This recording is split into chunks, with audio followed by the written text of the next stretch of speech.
معاذ اللہ زندگی میں ایک بھی کسی نے نماز نہیں پڑھی، میں فرض کا انکار نہیں کرتا، مسلمان ہے اور گمراہ بھی اس کو نہیں کہا جائے گا چاہے ایک بھی نماز نہیں پڑھی، لیکن کسی صحابی کے بارے میں وہ برا عقیدہ رکھتا ہے یا کسی اہل بیت کے کسی فرد کے بارے میں برا اعتقاد رکھتا ہے تو یہ گمراہ ہے، چاہے وہ تہجد بھی پڑھتا ہے، اشراق و چاشت بھی پڑھتا ہے، ساری نمازیں پڑھتا ہے، اور پیشانی پر داغ بھی سجدے کا اور لباس بھی اور پیری مریدی بھی، اور بھلے کوئی مطلب نہیں کہ کوئی بھی اس کو نسبت حاصل ہو اور نیک پرہیزگار مانا جاتا ہو، لیکن اس وجہ سے یہ اس بے نمازی سے یہ بدترین شخص ہے کہ جو ان حضرات میں سے کسی سے بغض رکھتا ہے، عناد رکھتا ہے۔ اللہ پاک ہمیں صحابہ اہل بیت کی محبت پر قائم رکھے اور انہی کی محبت پر خاتمہ کرے۔ کبھی بھی میری آپ سے درخواست ہے کہ کوئی ایسا فرد جو کسی صحابی یا اہل بیت کے کسی فرد سے بغض و عناد رکھے، ان پر تنقید کرے، آج کل کرتے ہیں تنقید، خاص کر سیدنا امیر معاویہ رضی اللہ عنہ کے بارے میں بڑا ہائی لائٹ ہوئے ہیں۔ اس طرح کے لوگ، داڑھی بھی ہوگی، بڑا تقریریں بھی جھاڑتے ہوں گے اور مطلب سب کچھ کرتے ہوئے، لیکن سیدنا امیر معاویہ رضی اللہ عنہ کے بارے میں یہ بک بک کرتے ہیں۔ تو ایسوں کی گلی سے بھی نہیں گزرنا، ان کی آواز کان میں پڑے تو کان بند کر لینا، کہ خدا نہ کرے صحابہ اہل بیت کی محبت کی شمع جو روشن ہے ہمارے دل میں وہ کہیں مدھم نہ پڑ جائے، یا خدا نہ خواستہ کہیں یہ بجھ نہ جائے، بہت خطرہ۔ تو یہ بالکل 440 واٹ یہ مثال ہے، یہ تو کروڑوں واٹ کا سمجھو خطرہ ہے اس میں۔ تو کبھی ایسوں کے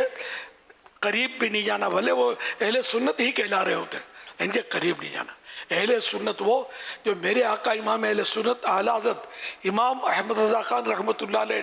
جنہوں نے صحابہ اہل بیت کی محبت کے ہم کو جام پلائے ہیں، اور ان کی کسوٹی پر جو پورا اترے نا، بس وہ واقعی اور پکا سنی وہ ہے۔ ورنہ آپ مہربانی کر کے کسی کی آستانے کی چمک دمک، کسی کی تقریر کی مطلب رمق اور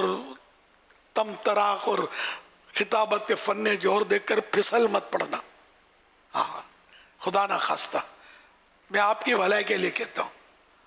الحمدللہ میں تو صحیح بات میں اپنا بتاؤں، دعوت اسلام تو بہت بات میں بنی، الحمدللہ صحابہ کرام علیہم رضوان کے تعلق سے اور اہل بیت کے تعلق سے میں مطلب جذباتی حد تک میری وابستگی شروع سے ہی اللہ کی رحمت سے، یہ سمجھو ہمارے گھر میں سے ہم کو یہ گھٹی میں ملا ہے یہ فیضان، الحمدللہ۔ تو اللہ پاک کی رحمت ہے اور اللہ پاک اسی پر استقامت دے اور بس اسی پر قائم رہیے گا انشاءاللہ۔ میں اب دعوت اسلامی مت چھوڑو، اب انشاءاللہ آپ کو کچھ نہیں ہوگا۔ ہاں دعوت اسلامی چھوڑ دو گے تو کہیں ادھر ادھر ہو سکتا ہے کہ نکل جاؤ اور کہیں پھنسا جاؤ۔ ہر جگہ مطلب شیطان نے اپنے جال بچھا رکھے، خوبصورت جال، پرکشش جال، کوئی ہوا میں اڑ کے دکھائے آپ کو، سمجھے، آپ کو چھو کر کے جنات اتار دے، پھونک مار کے کینسر کو بھگا دے، بالفرض اپنے کو نہ چلے جب تک صحابہ اہل بیت کے قدموں میں نہ پڑاؤ، اپنے کو نہ چلے نہ چاہیے، سمجھے۔ علاج تو ڈاکٹر بھی کر دیتے ہیں، جنات کو یہ بابا جی بھی بھگا دیتے ہیں، سمجھے۔